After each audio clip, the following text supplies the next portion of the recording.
Hello everyone, कैसे हैं आप सब। एक बार पुनः से कोचिंग क्लासेस पर स्वागत है। क्लास 12th इंग्लिश में बच्चों डू एज डायरेक्टेड का एक पहले भी सेपरेट वीडियो मैंने प्रोवाइड किया था। उम्मीद करता हूं आप देख लिए होंगे।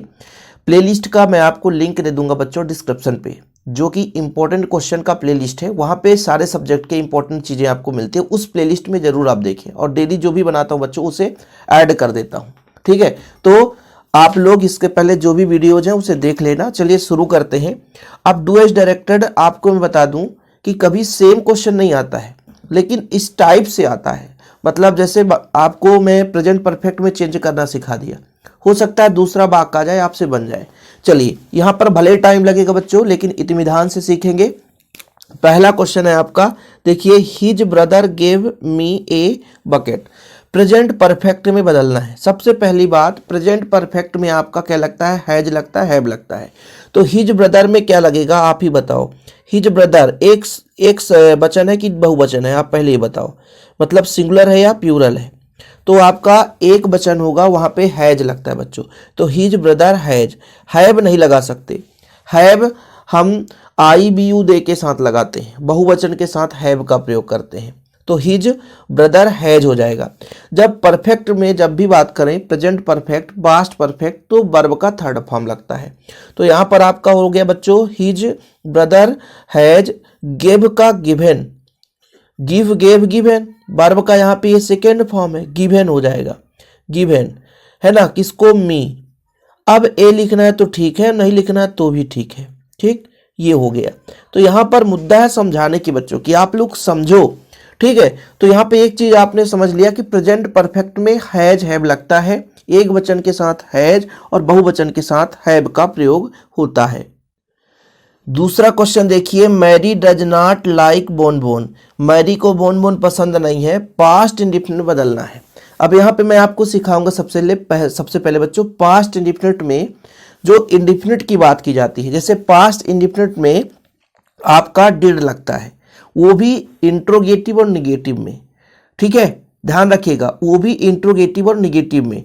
तो यहां पर आपका नॉट है पहली बात, तो ये तो क्लियर है कि नॉट है तो निगेटिव में ही बदलेंगे। ठीक है, तो जब हम इसका आंसर करेंगे बच्चों, यहां पर आप देखिए इसका आंसर, ए का मतलब आंसर है ना, नहीं तो कंफ्यूज हो जाओ। जैसे आपका मैरी है तो मैरी, अब पास्ट इंडिफिनिट में डिड लगता है निगेटिव और इंट्रोगेटिव में, ये आपका निगेटिव है तो डिड नॉट हो जाएगा, डिड नॉट हो जाएगा बच्चों। ठीक है, फिर यहां पर लाइक है तो लाइक लिख दो, लाइक, लाइक बोन बोन। ठीक है, बस आंसर आ गया।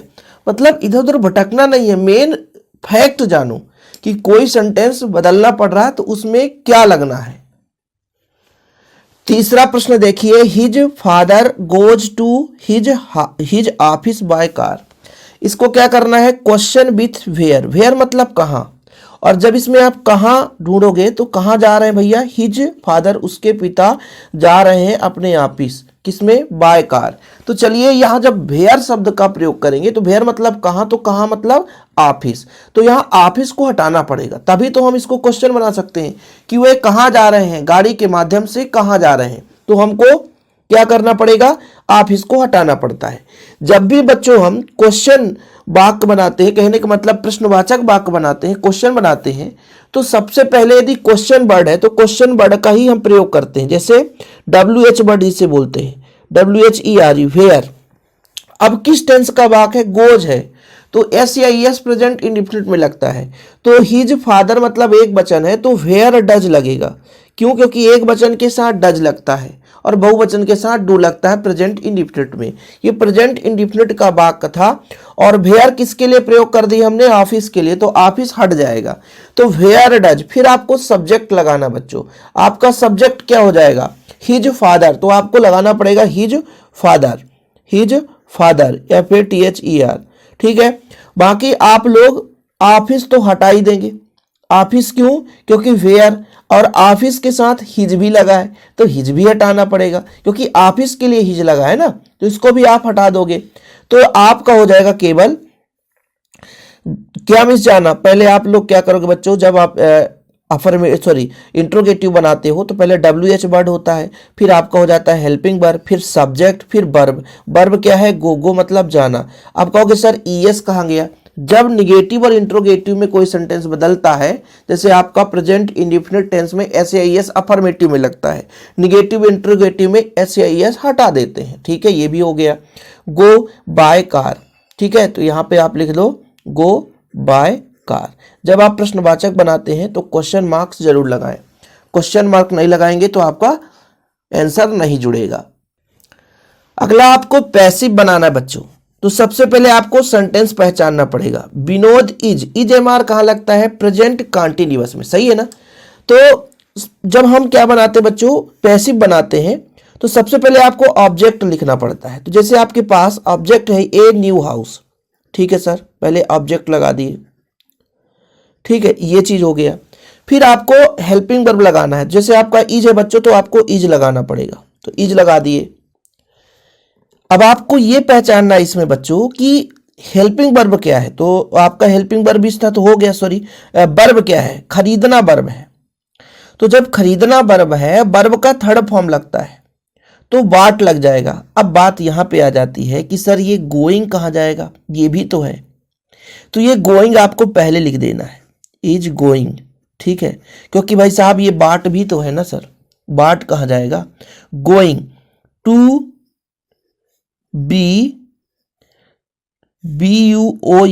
BOUGST bot. फिर बाय के बाद हो जाता है बच्चों आपका सब्जेक्ट, किसके द्वारा, विनोद के द्वारा, तो विनोद के द्वारा। तो सबसे पहले हमने ऑब्जेक्ट लगाया, फिर हेल्पिंग वर्ब, ये गोइंग है तो गोइंग लगा दिया डायरेक्ट, यदि ना होता तो बच्चों तो बीइंग लगा देते, ING इसमें ना जुड़ा होता तो बीइंग लगा देते, जैसे यहाँ पे बी है ना, ये चीज है, ठीक है। फिर यहाँ पर बाय का बाट हो गया, बाय विनोद, ठीक। फिर आपका यहाँ पे लग गया क्या, यहाँ पे जो विनोद सब्जेक्ट लास्ट में लिखा जाता है। अगला क्वेश्चन है बच्चों, she is very proud she will not beg for her livelihood. यहाँ पे आपको टू और टू का प्रयोग करना है। देखिए जब इन दोनों को अरेंज करेंगे तो जो आपका सब्जेक्ट रहता है बच्चों वो एक ही सब्जेक्ट लगता है, तो जब हम एक सब्जेक्ट लगा देंगे सी इज, अब यहाँ पे जो आपका वेरी है इसके जगह टू का प्रयोग करना है, ठीक है, टू प्राउड। फिर दोनों सेंटेंस के बीच में ए टू का प्रयोग। अब देखिए जैसे यहाँ पर सी इज था ना, तो ये आपका इसके साथ ये हेल्पिंग वर्ब भी हट जाएगा, क्योंकि भाई हेल्पिंग वर्ब एक ही लगाएंगे ना, अब एक ही सेंटेंस है। फिर इसके साथ हेल्पिंग वर्ब के साथ नॉट भी हटेगा, तो यहां से आ जाएगा बच्चों टू के बाद bag for her livelihood.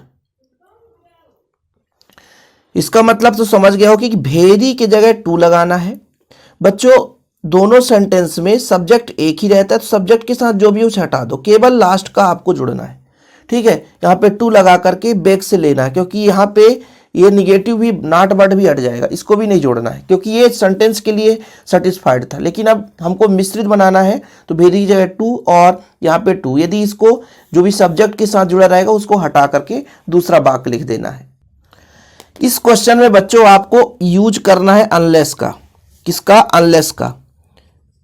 Unless का यूज करना है किसके जगह, इफ के जगह, मतलब इस इफ के जगह। पहले इसका आप अर्थ समझो, if it does not rain, यदि वर्षा नहीं हुई तो the crop will the fail, फसल खराब हो जाएगी। अब यहां पर अनलेस का अर्थ क्या होता है भाई, इसका भी क्या है, यदि वर्षा नहीं हुई, यहां पे क्या है, if it does not rain, यदि वर्षा नहीं हुई तो फसल क्या हो जाएगी, बर्बाद हो जाएगी। और जब हम अनलेस का अब देखते हैं तो इसका अर्थ होता है जब तक वर्षा होगी तब तक फसल क्या हो जाएगा, बर्बाद हो जाएगा। तो यहां पर इसका आंसर लिखते समय देखिएगा, आंसर कैसे लिख रहा हूं मैं, कि जब तक वर्षा होती, यानी इफ के जगह क्या हो जाएगा, अनलेस। तो यहीं पे मैं लिख देता हूं अनलेस, जब तक वर्षा होती। तो यहां पर नॉट का कोई क्राइटेरिया ही नहीं है, नॉट का कोई क्राइटेरिया ही नहीं रह जाएगा, जब तक वर्षा होती फसल बर्बाद हो जाता। तो unless it rains, it rains भाई नॉट डच के साथ लगा तो पूरा का पूरा हटाना पड़ेगा, इट रेन्स, इट यदि रेन्स है तो रेन्स, रेन है तो रेन, ठीक है, इट रेन्स। फिर ये हो जाएगा द क्रॉप विल फेल, ये हो जाता है, ठीक है।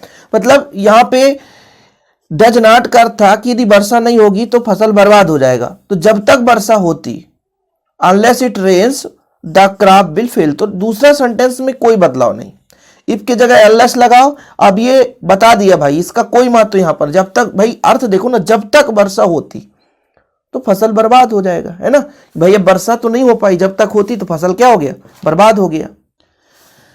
अगला सेंटेंस है दे आर गोइंग। अब देखो बच्चों, आर है तो प्रेजेंट कंटीन्यूअस टेंस का वाक्य है, to play a football match. ठीक है भाई, प्ले मतलब खेलना, गोइंग हो गया, कोई बात नहीं है। ये आपका प्रेजेंट कंटीन्यूअस है, इसको पास्ट में बदलना है, वो भी सिंपल पास्ट में, मतलब पास्ट इंडेफिनिट में।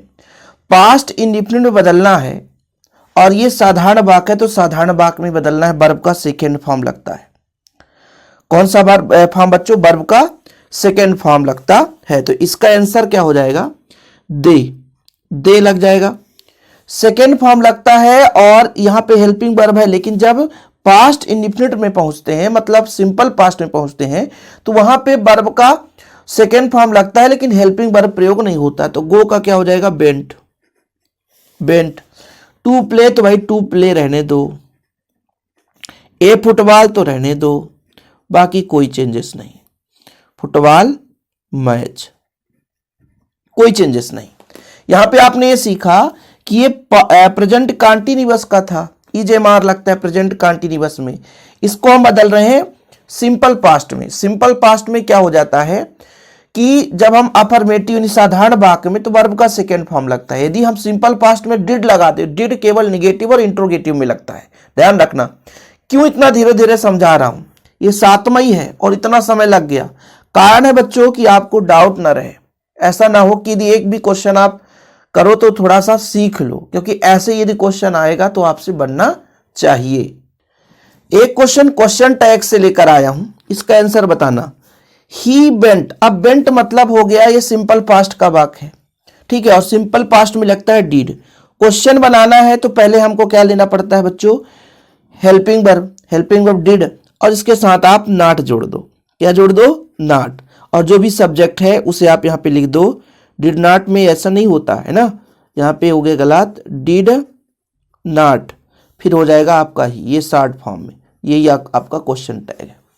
सबसे पहले आप देखो किस सेंटेंस का, ये जो आपका किस टेंस का वाक्य है, ये आपके पास्ट इंडेफिनिट की पास्ट इंडेफिनिट के वाक्य है बच्चों। इसमें आपका लगता है डिड, तो डिड नॉट, सब्जेक्ट क्या है ही, तो ही लगा दो। अगला वाक्य बनाइए बच्चों, आप लोगों के पास क्षमता है और बना भी सकते हैं। देखिए क्या बोला है, the farmers are ploughing the field. अब यहां पे ये आपका सब्जेक्ट हो गया, ये आपका बच्चों वर्ब के साथ आईएनजी लगा है, और यहां पर फील्ड मतलब खेत पे ये काम कर रहे हैं। व्हाट मतलब क्या कर रहे हैं, तो ये प्लाउइंग कर रहे हैं। तो कहीं ना कहीं जब व्हाट जुड़ेगा तो ये हटेगा, भाई कोई प्रश्न पूछेगा तो उसका उत्तर उसमें तो रहेगा नहीं। तो जब भी हम क्वेश्चन बनाते हैं तो पहले WH वर्ड लिखते हैं, और फार्मर्स मतलब बहुवचन है तो व्हाट आर तो लगाना पड़ेगा। पहले आप WH वर्ड क्वेश्चन बनाते समय और आप हेल्पिंग वर्ब लगाते हैं। फिर यदि फार्मर्स बच्चों तो यहां पर फार्मर्स लिखने पड़ेगा बच्चों, FARMERS फार्मर्स, ठीक है, कई सारे फार्मर्स है। अब यहां पे ये चीज बताना पड़ेगा कि क्या करते हैं, क्या मीन्स करना, क्वेश्चन पूछेंगे ना कि क्या करते हैं, तो डू मतलब करना, तो DOING डूइंग हो जाएगा। फिर आपसे कोई पूछेगा भाई प्लाउइंग द फील्ड, ये पूरा का पूरा उसका आंसर है, वो क्या करते हैं, ठीक है, क्या कर रहे हैं, तो इसका आंसर हो जाएगा प्लाउइंग द फील्ड्स, है ना, फील्ड्स में प्लाउइंग कर रहे हैं। तो ये चीज समझना है कि क्या पूछा है, व्हाट में इसका आंसर ये पूरा का पूरा निकल कर आएगा, इसलिए पूरा का पूरा हमने गोल कर दिया। अब आज का आखिरी है बच्चों, सो दैट का प्रयोग करना है। भेरी के जगह सो लगाना है, दोनों के बीच में आपको दैट लगाना है।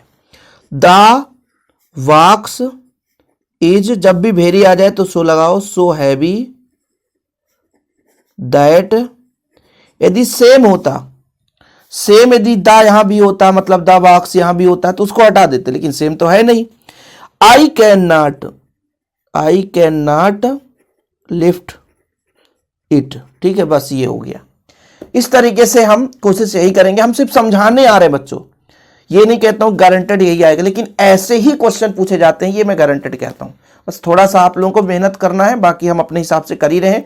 बाकी लगातार बच्चों आप लोगों की डिमांड के आधार पर वीडियोज भी आ रहा है। ओके, जय हिंद, वंदे मातरम।